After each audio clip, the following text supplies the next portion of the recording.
Merci. Let me start with the first question by Info TV. How does CRM intends to change the dynamic? First and foremost, I would like to praise the lady because the question assumed that we are looked at as a political party that could come to power, and for that we are really we do appreciate because indeed we work day and night to achieve that goal. And should we be in position to rule the country tomorrow, the first thing to do is to apply to make the institution functioning. Of course, we can go back as far as the building of the road themselves. We should build roads that offer more security to Cameroonians and to the users. That's the first point.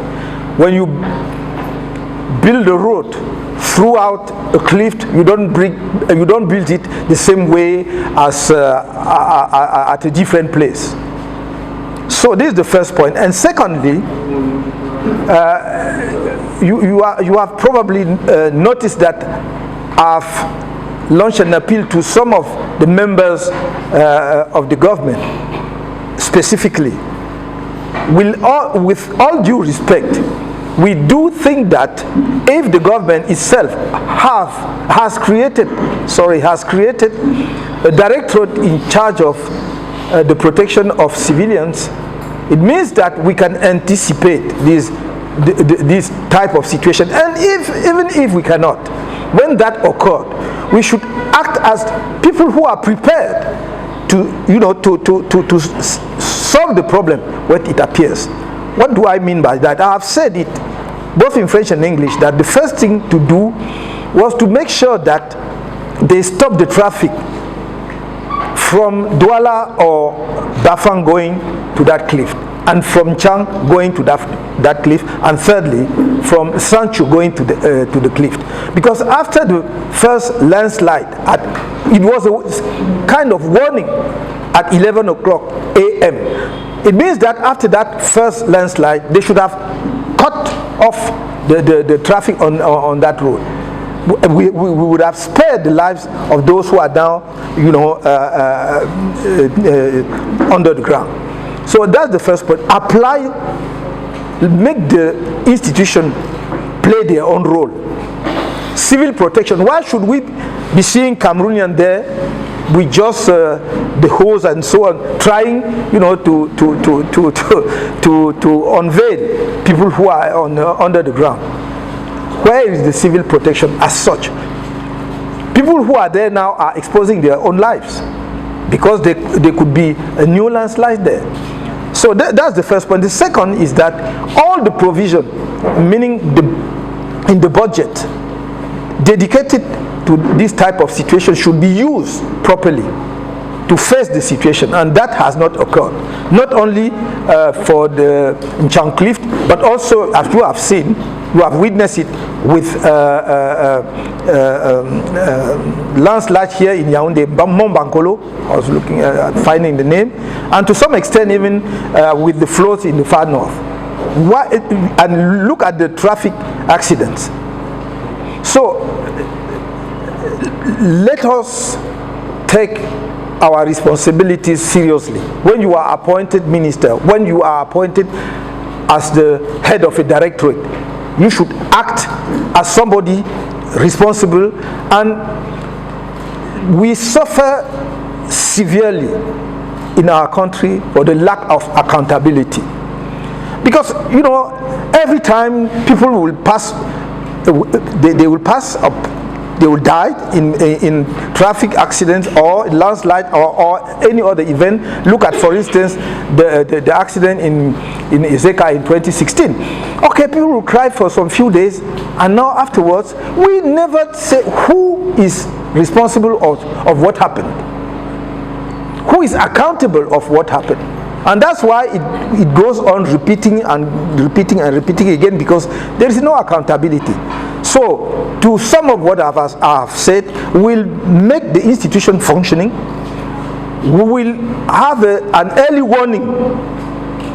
I should have started with the building of roads or infrastructure, who has really adapted to the land, to the field, to the terrain. Secondly, make the institution functioning and play fully their own role. Thirdly, make people accountable when this type of situation occurred and they cannot face it properly. The second question, la deuxième question est, je crois, de RFI, si j'ai bien compris. En fait, c'est une série de questions, il y en a 3. Est-ce que nous avons des détails sur le nombre des victimes? Non. À part le chiffre officiel, ou en tout cas donné par certains responsables publics, de 4 personnes décédées, au moment où je vous parle, je suis dans l'incapacité de vous dire s'il y a d'autres morts, si on en a trouvé de nouveaux, et combien sont-ils.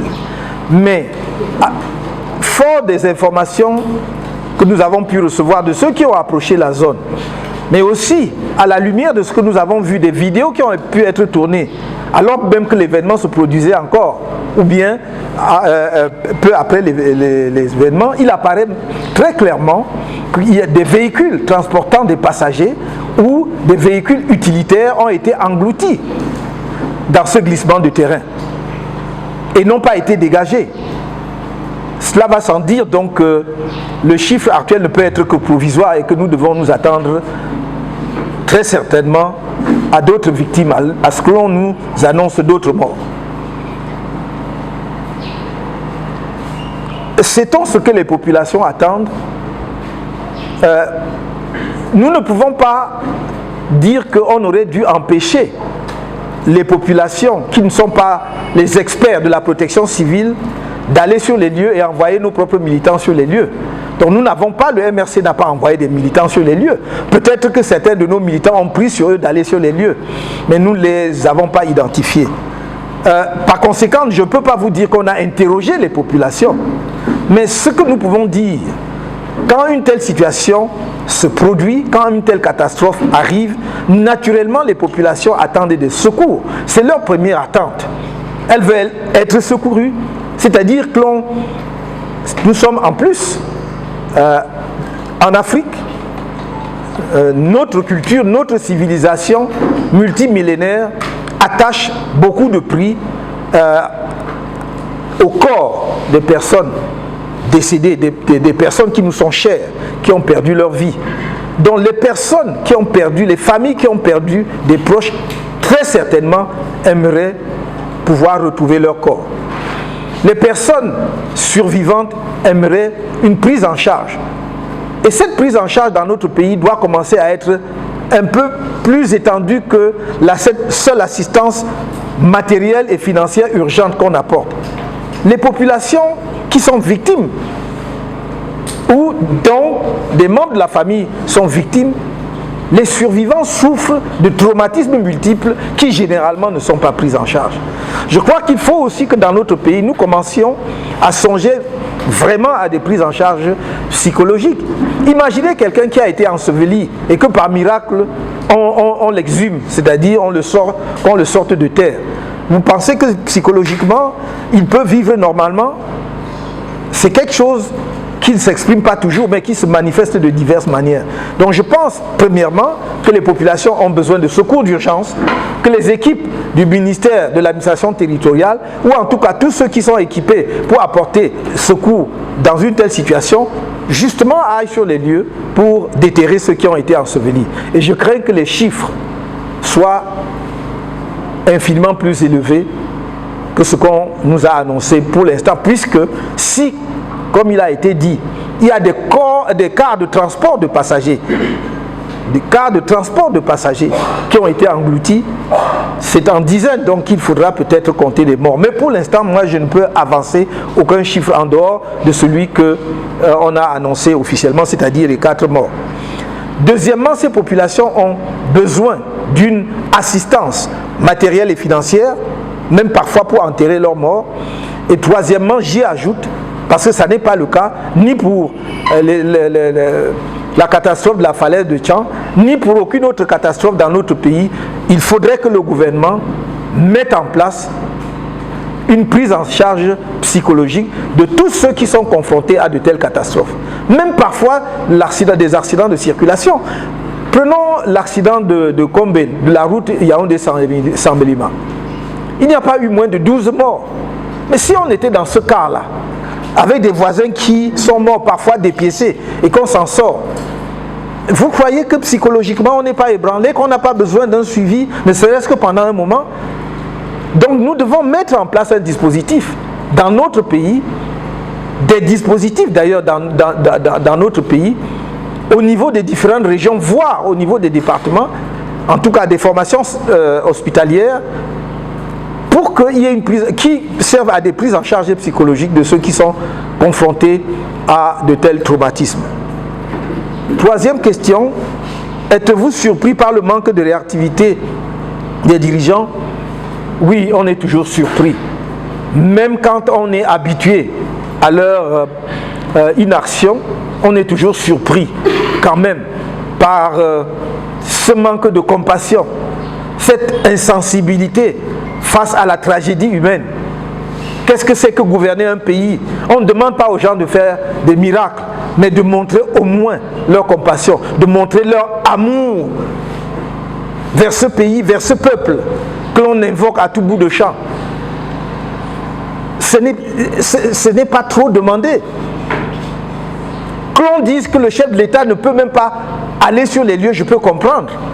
Mais il peut s'exprimer en 2 ou 3 minutes pour essuyer les larmes. Je vous ai cité un ensemble de situations où l'on s'attendait à ce qu'il s'exprime, qu'il exprime sa compassion, sa sensibilité, son attachement, son empathie. Ça n'est jamais arrivé. C'est peut-être son tempérament, son modèle de gouvernement, mais que l'on me pardonne de dire quand même que c'est difficile à comprendre. Et donc, oui, on est surpris, même si on y est habitué. Et on sera toujours surpris. Parce qu'on se dit que, oui, mais enfin, il y aura une situation où il sortira effectivement de ce silence ou de cet enfermement pour exprimer par lui-même. Et non pas par tel ou tel ministre qui peut prendre sur lui de nous dire ce que le président de la République a prescrit, alors qu'on sait parfaitement qu'il sait qu'il ne tient pas ça du président de la République, mais peu importe. Je pense que ce ne serait pas mauvais que de temps en temps, sur des situations comme celle-là, face à la détresse humaine, face à la tragédie, on entende le président de la République du Cameroun. Pour la première question donc, prévoyez-vous descendre sur le terrain? Pas dans l'immédiat, parce que je ne recommande à personne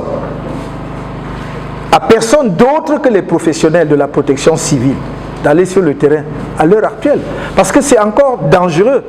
Vous savez, non seulement parce qu'il y a encore des pluies, mais parce que la situation n'est pas stabilisée. Je serais irresponsable si je demandais aux gens d'y aller, ou si moi-même je me précipitais sur les lieux.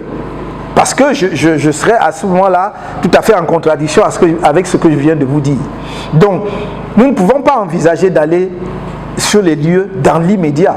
Mais lorsque les pouvoirs publics auront, je l'espère, fait leur travail pour stabiliser le terrain, pour sécuriser les lieux, à ce moment-là, nous envisagerons, est-ce qu'il faudra aller sur le terrain, même peut-être en pèlerinage alors, juste pour voir, parce qu'à ce moment-là, probablement, il n'y aura plus grand monde. Mais peut-être, si on identifie quelques familles qui ont été victimes, d'aller leur porter notre compassion, comme nous l'avons fait au Mont Bankolo, en son temps, comme nous l'avons fait en Gouaché, en son temps, comme nous avions voulu le faire dans d'autres régions du pays, et on ne nous l'a pas permis, mais nous, je vais dire nous-mêmes personnellement, mais nos amis politiques, c'est-à-dire les membres de notre parti politique, ont été auprès des populations dans cette région-là, notamment l'extrême nord, pour leur apporter notre parole de compassion et notre geste, fut-il symbolique, justement de solidarité. Donc voilà ce que je peux vous dire au moment où nous tenons cette conférence de presse. Et encore une fois, j'exhorte les populations à suivre ce que les autorités vont dire à cet égard et de ne pas se précipiter sur les lieux parce qu'elles peuvent exposer leur propre vie. Tout ce que nous pouvons dire à ce stade, c'est exhorter les pouvoirs publics à jouer pleinement leur rôle dans une telle situation de détresse, à montrer justement qu'ils sont des êtres humains et qu'ils ne sont pas indifférents à ce qui arrive à leurs compatriotes. Pour ce qui est de la question de LR Info, en bref, comment envisageons-nous faire pression sur le gouvernement?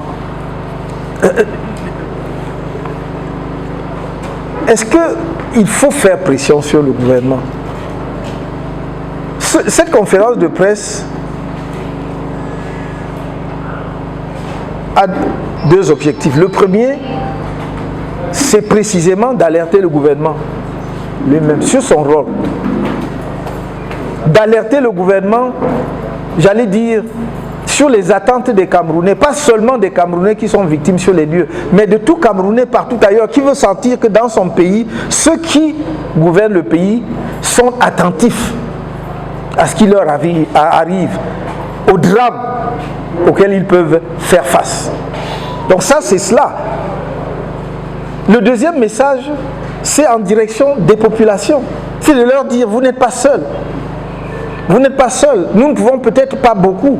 Nous aurions même pu faire des choses, mais nous ne pouvons pas le faire dans une sorte de concurrence ou compétition avec le gouvernement. Nous ne pouvons pas le faire contre les instructions gouvernementales. Parce qu'il ne s'agit pas de faire le désordre, le chaos. Si c'était possible, et si le terrain n'était pas incertain, nous irions sur place. Et croyez-moi, le MRC a montré en diverses occasions et que sans même bénéficier de financement public, sans avoir des moyens colossaux, il est toujours auprès des populations. La solidarité est le cinquième pilier. Le cinquième pilier des 5 piliers du MRC. Et chez nous, ce n'est pas un vain mot. Nous voulons avoir la direction de ce pays parce que nous aimons les Camerounais et ils le savent. Et nous ne le disons pas à l'occasion des drames, nous ne le disons pas à l'occasion de la tragédie de la falaise de Sanchou. Je leur dis chaque fois que j'en ai l'occasion, et depuis 12 ans que je suis dans la politique, j'allais dire militante. Si on n'aime pas les gens, il ne faut pas chercher à les diriger. C'est parce que vous aimez les gens. Et aimer les gens, c'est comme je l'ai dit, c'est pas leur envoyer même pas des sacs de riz ou de l'assistance matérielle financière. C'est de montrer qu'on est là. On n'a pas toujours les moyens de régler tous vos problèmes, mais on est là à vos côtés. On est là pour vous, jour et nuit. C'est ça le sens de la direction, de l'engagement politique. Si nous aussi, nous sommes à la conquête du pouvoir pour demain simplement faire ce que les autres ont fait, c'est-à-dire se dire ok, poussez-vous, maintenant nous allons nous installer aussi pour jouir des facilités de la République et des avantages, ça ne sert à rien. Moi je veux être là pour les Camerounais, tous les Camerounais, jour et nuit, chaque fois que c'est possible. Personne ne fera le miracle, mais nous ferons ce qui est humainement possible. Et c'est ce que attendent les Camerounais. Quand vous avez un deuil dans la famille, quand vous attendez, quand vous pleurez fort, c'est pour que les membres de la famille, parfois les voisins viennent essuyer vos larmes. Ce n'est pas pour qu'ils ressuscitent les morts. Les gens veulent savoir qu'on est avec eux. Voilà. Je vous remercie. Et à la pratique, que ce soit les journalistes qui vous posent des questions, les citoyens camerounais. Je vous interpelle parce que votre propos introductif m'a profondément touché parce que vous avez dit que l'urgence du changement n'est pas seulement démocratique, c'est une question existentielle. Et quand nous voyons ce qui arrive comme catastrophe, c'est un ensemble d'impasses politiques que nous vivons. Et cette impasse vient du fait qu'on a déshumanisé la politique. La Constitution du Cameroun est là pour protéger les droits fondamentaux des citoyens. Donc ça touche aux questions existentielles. Je suis citoyen camerounais. Je pense que quand il y a des situations pareilles, nous avons des outils juridiques qui permettent, notamment l'article 148 du Code pénal, pour refus d'un service dû. La loi est claire à ce sujet. Un fonctionnaire qui n'a pas accompli sa mission est passible de poursuite judiciaire si on en a les preuves. J'ai personnellement fait l'expérience, depuis 9 mois aujourd'hui, d'avoir porté plainte à 28 ministres, 28, concernant le scandale Covid-19 pour violation de mon droit à l'information de la gestion publique, conformément à mon droit constitutionnel et à la loi portant pour la transparence et la bonne gouvernance. L'affaire a délibéré à la Cour d'appel le 21 novembre. Et je vous interpelle, vous qui avez mis en œuvre ce nouveau code de procédure pénale qui oblige le citoyen, lorsqu'il a connaissance d'une infraction, à le dénoncer devant le procureur de la République. À ce sujet, j'ai lancé une dynamique rallye qui consiste à mobiliser tous les citoyens camerounais à dénoncer ce scandale conformément à la loi pour qu'on fasse pression sur l'appareil judiciaire. Parce que pour nous, l'appareil judiciaire est le seul dans l'organisation d'une nation à pouvoir réguler les questions de responsabilité collective. C'est pour ça que nous pensons que, Monsieur le Président, je vous ai invité à dénoncer, à ce que nos militants le fassent en tant que citoyens. J'ai apporté ici un communiqué que j'ai rendu public, invitant tous les leaders politiques, y compris le chef de l'État, que j'estime être en incapacité de gérer le Cameroun parce que nous sommes en vacances de fête liées à ce scandale Covid, parce que j'ai dû adresser la correspondance disant que j'ai déposé un plainte contre ces ministres. Je n'ai pas eu de suite. Depuis, cette correspondance date de décembre 2023 et nous sommes aujourd'hui en novembre 2024. Alors, c'est une vacance de fête. J'ai adressé à l'Assemblée nationale une correspondance au président de l'Assemblée nationale lui demandant de saisir le Conseil constitutionnel pour ouvrir la vacance de la présidente de la République pour empêchement définitif. Je souhaiterais donc que les citoyens camerounais qui sont dans cette salle, qui ont un souci, un amour pour leur pays, pour leur progéniture, de pouvoir donc s'engager dans cette dynamique de dénonciation collective. Si nous sommes en millions, on fait pression sur l'appareil judiciaire. Merci. Et on peut avancer pour le pays. Merci. Je vous remercie. Parce que le MRC, ni ses militants, n'ont le monopole de l'indignation et des procédures judiciaires. Je prends bonne note de ce que, effectivement, il y a d'autres citoyens camerounais très attentifs, alertés et très attentifs à ce qui se passe dans notre pays. Et il me semble que si la sensibilisation qui manifestement est une des approches que vous avez retenues, sensibilisation des citoyens camerounais sur les possibilités que leur offre la législation nationale et notamment la législation pénale pour interpeller leur gouvernement, je ne peux que me réjouir justement que cette sensibilisation ait lieu et se poursuive, parce que seuls des citoyens bien informés, bien éclairés peuvent formuler des exigences pertinentes à l'endroit de leurs dirigeants. Sinon, après on devient simplement des suiveurs. Et je pense que ce que vous faites sans doute contribuera d'une manière ou d'une autre à l'amélioration de la gestion des affaires publiques dans notre pays. Vous savez, nous-mêmes au MRC, on a plusieurs procédures judiciaires, sans doute comme vous le savez. Nous en avons plusieurs. Mais nous ne pouvons pas tout faire tout seuls. Nous sommes un grand pays, tout est relatif, mais nous ne sommes pas si petits que cela. Avec 30 millions, sinon plus d'habitants. Même si à côté de notre voisin qui a peut-être 220, 240, on peut dire que nous sommes petits, mais nous sommes un grand pays en proportion en Afrique, de population. Et donc, que les uns et les autres jouent leur rôle, comme je le dis souvent, chacun est dans son couloir. Vous comprenez que lorsque nous engageons même des procédures, c'est une activité connexe ou annexe à nos activités principales, celle d'un parti politique, qui est de sensibiliser sur le plan civique, sur le plan de la citoyenneté, les populations pour qu'elles s'organisent. Parce que le changement au Cameroun sera obtenu par la conjonction de toutes les actions que nous pouvons mener ensemble. Et nous sommes sur le créneau politique. Demain, lorsque il sera possible, par exemple, de faire des élections législatives et municipales, nous compétirons pour avoir des élus. Mais ceux qui ont choisi la formule associative ne pourront pas présenter des élus. Vous comprenez? Donc c'est pour ça que les créneaux sont différents.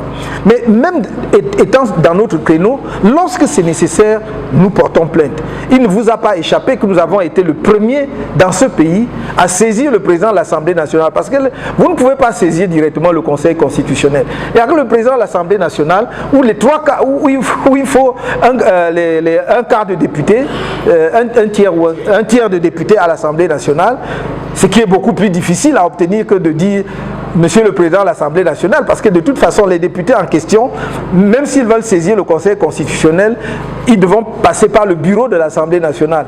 Et donc nous avons saisi le Président de l'Assemblée nationale, on a eu droit à tous les volets de bois vert, à toutes les insultes, à tout ce que vous avez pu imaginer, comme si c'est nous qui avions rédigé les textes. Donc voilà un pays qui se donne de textes, mais quand vous invoquez ces textes, ça devient un problème pour certains. Mais nous avons dit non. Si le Président de la République disparaît, on ne le voit plus. Pendant un mois, on ne le voit pas. On se plaint, on ne le voit pas. Le peuple camerounais était dans la détresse totale. C'était au début du Covid. Et où nous voyons dans le monde entier une mobilisation jusqu'aux États-Unis, en Europe, ici, dans tous les pays africains, au Sénégal, ailleurs, tous les chefs d'État se mobilisaient pour essayer de trouver des solutions à ce problème par rapport à leur population. On ne voyait pas le nôtre. Si nous n'étions pas dans le respect des institutions et la hiérarchie, est-ce que nous nous serions plaints? Non, on se plaint parce qu'on veut que notre président de la République agisse comme président de la République, qu'il exerce ses fonctions au terme de la Constitution. Donc, faute de le voir, nous avons saisi l'un des organes qui peuvent le saisir, et bon, c'est devenu une histoire. Donc, nous l'avons fait. Mais nous, comme vous l'avez, et vous êtes très bien informé, comme notre ami de Horizon tout à l'heure, nous avons saisi le tribunal de première instance du Fundi sur le cas justement de violation par un certain nombre de membres du Conseil constitutionnel, des dispositions de la loi constitutionnelle. Mais ce sont les énièmes plaintes que nous portons. Ça ne prospère pas. Ça ne prospère pas toujours. Nous respectons. Le temps de la justice n'est pas le temps dans notre temps, ce n'est pas le temps du citoyen. On est peut-être pressé. Mais il y a quand même, nous avons vu des situations où des gens ont pu obtenir gain de cause dans une procédure en 3 mois. Nous aimerions que ça se reproduise au moins de temps en temps lorsque nos propres procédures sont concernées.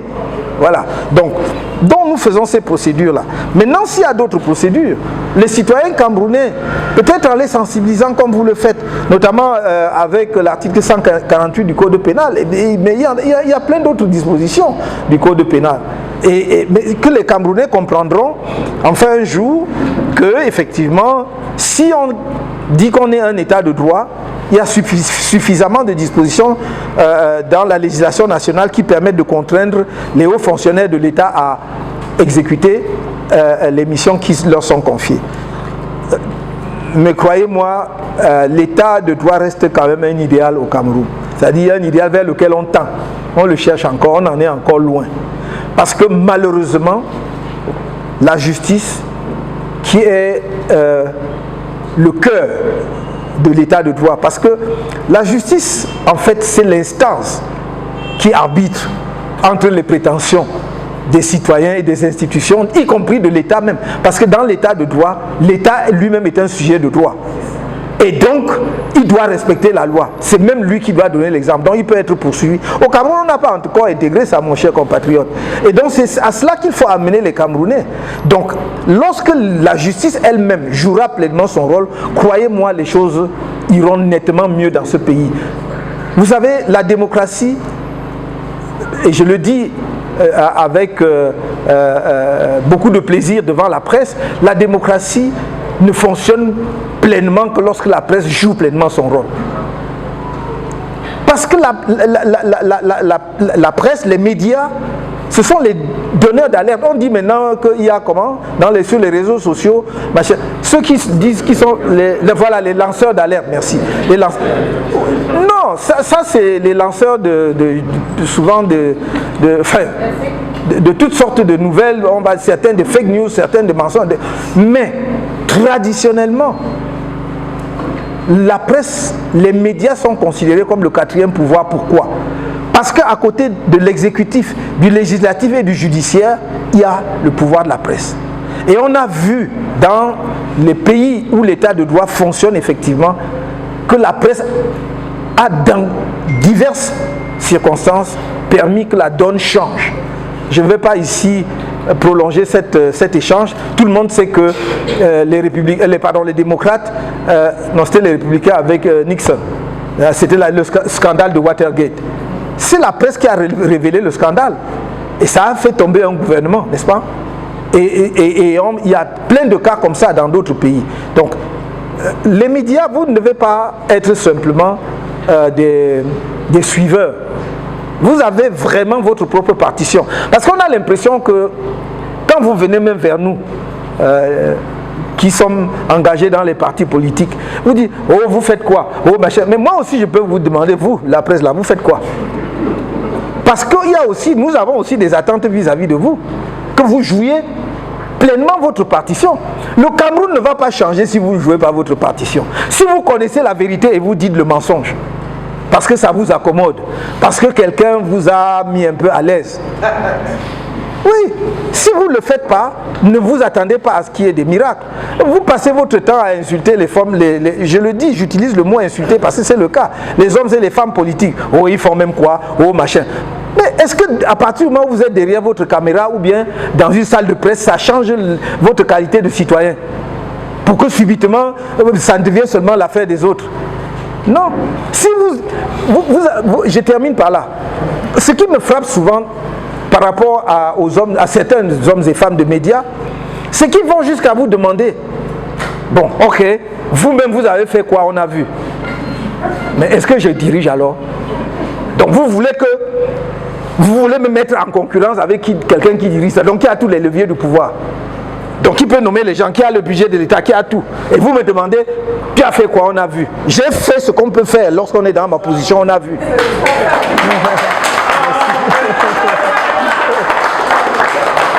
Merci.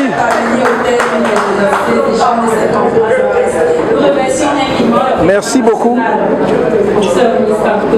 Les membres du directoire, la presse, et nous espérons vous revoir très bientôt. Merci, Excellence. Merci beaucoup, madame. Merci beaucoup à la presse. Je vous remercie beaucoup. Merci.